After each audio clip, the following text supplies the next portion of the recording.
आइए चलते हैं चार्ट के ऊपर और देखते हैं कि गोल्ड इस हफ्ते किस तरह परफॉर्म करेगा और हमारे बाइंग के और सेलिंग के लेवल कौन कौन से हैं।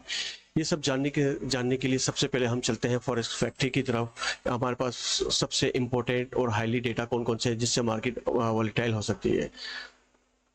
तो ये हमारा फॉरेक्स फैक्ट्री का जो चार्ट है, इसमें 10 अक्टूबर को एफओएमसी मेंबर्स की स्पीकिंग है, मेंबर्स की स्पीच है, तो इससे इतना मार्केट के ऊपर इम्पैक्ट नहीं पड़ेगा जी। वेडनेसडे को 11 अक्टूबर को कोर पीपीआई का डेटा है और पीपीआई मंथ का डेटा है। इस यानी 11 अक्टूबर को वेडनेसडे वाले दिन जो है मार्केट हाईली वॉलेटाइल रह सकती है और साथ साथ में एफओएमसी मेंबर्स की स्पीच भी है। तो वेडनेसडे को एक हाईली इम्पोर्टेंट डेज है और इसमें मार्केट वॉलेटाइल हो सकती है। इसके बाद हमारे पास थर्सडे यानी 12 अक्टूबर को कोर पीपीआई सीपीआई का डेटा है और सीपीआई मंथ टू मंथ का डेटा है। तो यानी 12 अक्टूबर को भी मार्केट जो है हाईली वॉलेटाइल रह सकती है। इसके बाद फ्राइडे 13 अक्टूबर एफओएमसी मेंबर की स्पीच है और कंज्यूमर सेंटीमेंट की हमारे पास डेटा है। तो इस दौरान या इस दिन जो है मार्केट हाईली वॉलेटाइल रह सकती है। तो चले हम गोल्ड के फोरकास्ट के लिए चार्ट के ऊपर चलते हैं और देखते हैं कि किस तरह गोल्ड जो है इस हफ्ते परफॉर्म करेगा। जी, हमारा ये वीकली चार्ट है और वीकली चार्ट के ऊपर जैसा कि मैंने ड्रॉ किया था कि ये एक जो लेवल है 1810 से लेके 1805 तक का एरिया जो है मैंने ड्रॉ किया था। मार्केट यहाँ से रिजेक्शन ले सकती है या सपोर्ट ले सकती है या मार्केट इस लेवल को ब्रेकआउट भी कर सकती है। तो हमने देखा वीकली बेसिस के ऊपर मार्केट ने एक बहुत अच्छा जो है यहाँ से सपोर्ट लिया है और एक अपनी वीक जो है वो क्रिएट की अपनी बॉडी। जो वीकली जो बॉडी है कैंडल की, उससे बड़ी वीक जो है उसने अपना शेडो छोड़ा है। तो ये हमें इंडिकेट करता है कि आने वाले दिनों में मार्केट जो है वो बुलिश रह सकती है। इसको हम मज़ीद जो है डेली के चार्ट के ऊपर एनालाइज करते हैं और हम मालूम करने की कोशिश करते हैं कि डेली के ऊपर हमारे कौन से लेवल्स हैं जहां से हमें बाइंग की एंट्री फाइंड आउट करनी है। हम चलते हैं डेली के चार्ट के ऊपर। जी हाँ, हमारा ये डेली का चार्ट आ गया।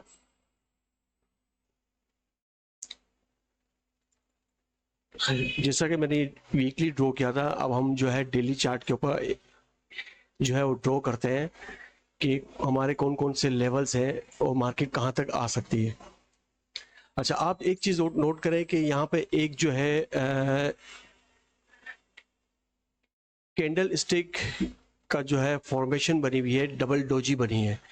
डबल डोजी की जो है डेली के ऊपर कंफर्मेशन दे दी है। जो लास्ट फ्राइडे को जो है मार्केट क्लोज हुई है, एक अच्छी खासी बुलिश कैंडल क्लोज हुई है।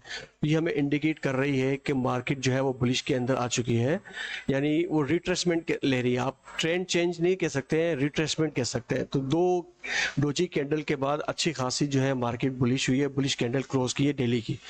तो अब हमारा नेक्स्ट लेवल क्या हो सकता है, तो आइए चलते हैं नेक्स्ट लेवल फाइंड आउट करने के लिए। हमारा जो नेक्स्ट लेवल है वो ये एरिया है।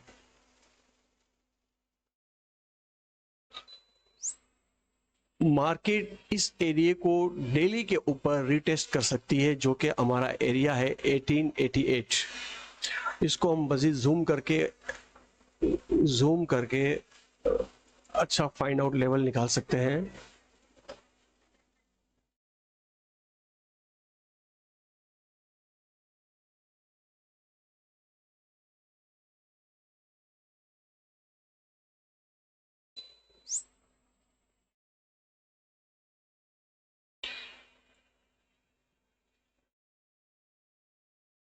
अब कह सकते हैं कि 1888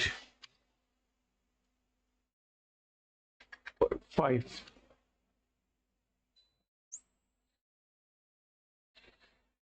डेली के ऊपर ये हमारा एरिया है 1888.5 का एरिया, जो मार्केट यहाँ तक इस एरिया को रीटेस्ट कर सकती है। इसके बाद जो नेक्स्ट लेवल है, अगर ये यहाँ मार्केट रीटेस्ट करने आती है, उस एरिया को ब्रेकआउट कर देती है, यानी कोई भी कैंडल हमारी H4 की कैंडल या डेली की कैंडल इसके ऊपर क्लोज होती है, तो जो नेक्स्ट लेवल होगा रीटेस्ट का वो होगा मार्केट का नेक्स्ट लेवल होगा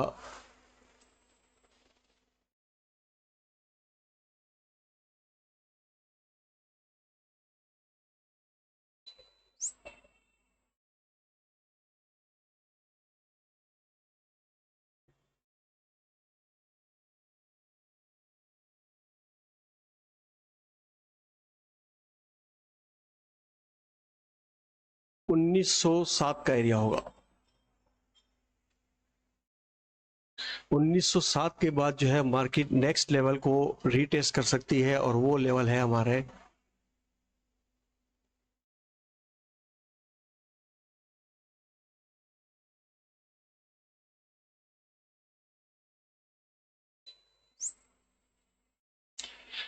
1934 का एरिया। 1934 का एरिया, तो मार्केट जो है इस लेवल तक आ सकती है और रिट्रेस कर सकती है। जैसा कि मैंने कहा था कि मार्केट जो है डेली के ऊपर बेरिश ट्रेंड के अंदर है, तो हम एक इंडिकेटर लगा के देखते हैं कि मार्केट का जो है नेक्स्ट टेस्टिंग एरिया क्या निकल सकता है। तो उसके लिए इंडिकेटर है लीनियर रिग्रेशन चैनल।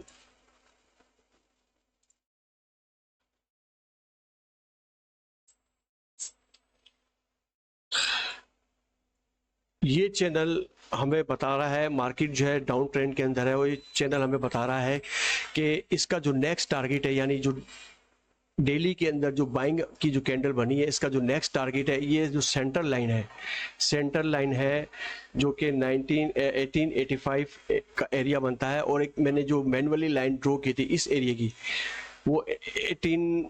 वो है 1888 का एरिया। तो कहने का मकसद है कि इंडिकेटर जो मैंने मैनुअल जो है सपोर्ट एरिया और रेजिस्टेंस एरिया निकाला है, मार्केट इस एरिया को और जो इंडिकेटर लगाया है वो सेंट्रल एरिया, यानी ये जो रेड लाइन है बीच में, मार्केट इस एरिया तक आ सकती है। तो मैं कोशिश करूंगा कि अपनी बाइंग की एंट्री ओपन करूं, अपनी बाइंग की एंट्री ओपन करूं नीचे के एरिया से, जो कि मैं आपको बताऊंगा कि नीचे का एरिया कौन सा लेवल बनता है टिल 1888-85 तक। जो रेड एरिया जो है ये हमारा टारगेट होगा टीपी का। तो हम यहाँ तक जो है अपना टीपी बुक करेंगे। इसके बाद कोई भी कैंडल H4 की इसके ऊपर क्लोज होती है तो हम H4 की कैंडल का क्लोज होने का इंतजार करेंगे और इंडिकेशन देखेंगे कि अगर कोई कभी कैंडल अच्छी वॉल्यूम के साथ इस एरिया के ऊपर क्लोज होगी तो फिर हमारा नेक्स्ट टारगेट ये होगा 1928 का एरिया, 1935 का एरिया। और इसी तरह ये जो इंडिकेटर है रिग्रेशन, उसका एरिया भी जो है वो 1934-35 का एरिया बनता है। तो हम यहाँ तक जो है नेक्स्ट टारगेट अपना बुक करेंगे। अगर यहाँ पे फिर कोई ब्रेकआउट देगा और या रिजेक्शन देगी तो हम उसके हिसाब से अपनी नेक्स्ट वीक में हम अपनी ट्रेडिंग ओपन करेंगे।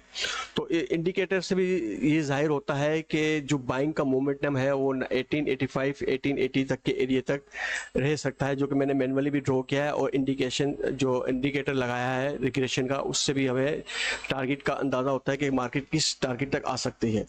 अच्छा, अब हमें सवाल ये पैदा होता है कि बाइंग की एंट्री ओपन कहाँ करनी है। तो इसके लिए सबसे बेस्ट ऑप्शन जो है हमारे पास वो है 30 मिनट का चार्ट। तो हम 30 मिनट का चार्ट ओपन करते हैं।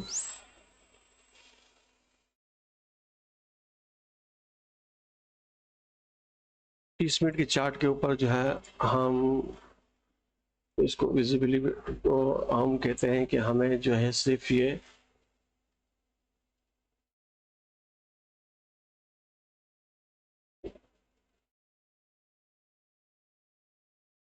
शो ना करें।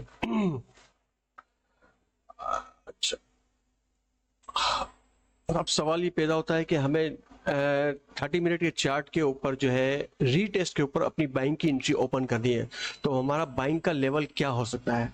तो सबसे पहले हमारे पास M30 के ऊपर बाइंग का जो लेवल हम निकाल रहे हैं, वो एरिया निकाल रहे हैं बाइंग का एरिया, वो है ये एरिया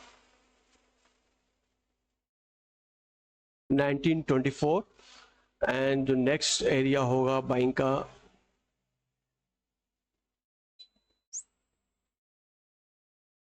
सॉरी 1824, और नेक्स्ट एरिया होगा 1820।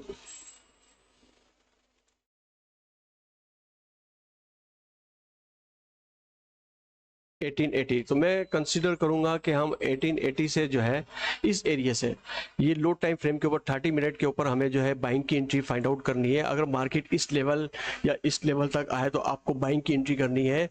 और जैसे कि डेली के ऊपर जो है मैंने आपको टारगेट जो दिया है डेली के ऊपर,